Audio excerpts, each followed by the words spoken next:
আল্লাহ যদি আমাকে কবুল করে আপনাদের দোয়াতে অবশ্যই আমি বিষয় দেখবো। বিশেষ করে এলাকার যে অনুরোধের রাস্তাঘাট শুরু এগুলো খুব কম সময়ের মধ্যে আমি বলছি, আমি আপনাদেরকে কথা দিচ্ছি, এগুলো আমি দ্রুত সময়ের মধ্যে এগুলো ঠিক করে দেওয়ার চেষ্টা করবো এবং সবার আপনাদের দোয়া চাই, সহযোগিতা চাই।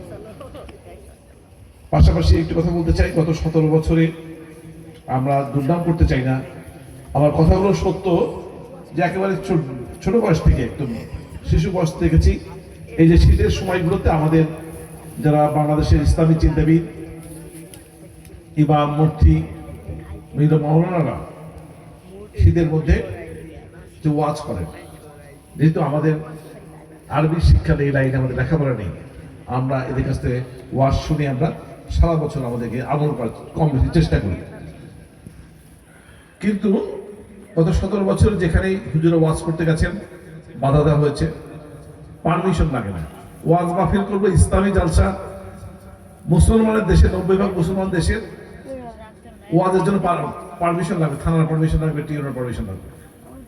বিভিন্ন জায়গা কি ওয়াজ করবে হুজুররা সেটাও কিন্তু বলে দেওয়া হয়েছে, এর বাইরে ওয়াজ করতে পারবেন না। ঠিক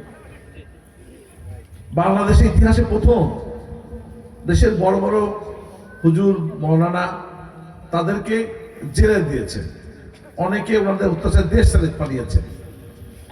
আমরা যারা রাজনীতি করি বাংলাদেশে সব সময় প্রস্তুত থাকি, যে কোনো সময় জেলে যেতে পারি, পুলিশের মার খেতে পারি, আরো অনেক বড় বিপদে করতে পারি। এই যারা আল্লাহর মেহমান, যারা সারা জীবন এই বুকে কোরআন শরীফ নিয়ে যারা হাফেজ সাহেব, তাদের বুকে তো কোরআন শরীফ 30 পারা কোরআন শরীফ রয়েছে, তাদেরকে অত্যাচার করছে, কত বড় পাপ করেছে তারা। আমাদেরকে হাজার হাজার নেতাগুলো হত্যা করেছে, তার চেয়ে বেশি বড় পাপ করেছে হুজুরদেরকে যে ডিস্টার্ব করেছে, তাদেরকে জেলখানে পুরেছে, বিভিন্ন হয়রানি করেছে। এই পাপ করে আল্লাহ সহ্য করতে পারেনি, সেই জন্য তাদের এই করুণ পরিণতি হয়েছে।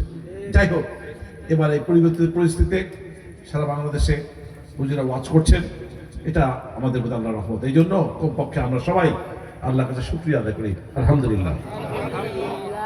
প্রিয় ভাইরা, বেশি কথা বলাবো না, আমরা চাই পাবনায় 3 এলাকা গুড গভর্নেন্স, সুশাসন প্রতিষ্ঠা হোক, সবাই দল কর্ম করুক, আমরা দল মত ধর্ম বর্ণ নির্বিশেষে সবাই মিলেমিশে এই যে নির্বাচন হবে, নির্বাচনের পরে আমাদের দল যদি ক্ষমতায় আসে, আমি যদি আপনাদের ভোটে নির্বাচন হতে পারি, অবশ্যই আপনাদের পরামর্শ নিয়ে সুন্দর সুন্দর কর্মসূচি দিব।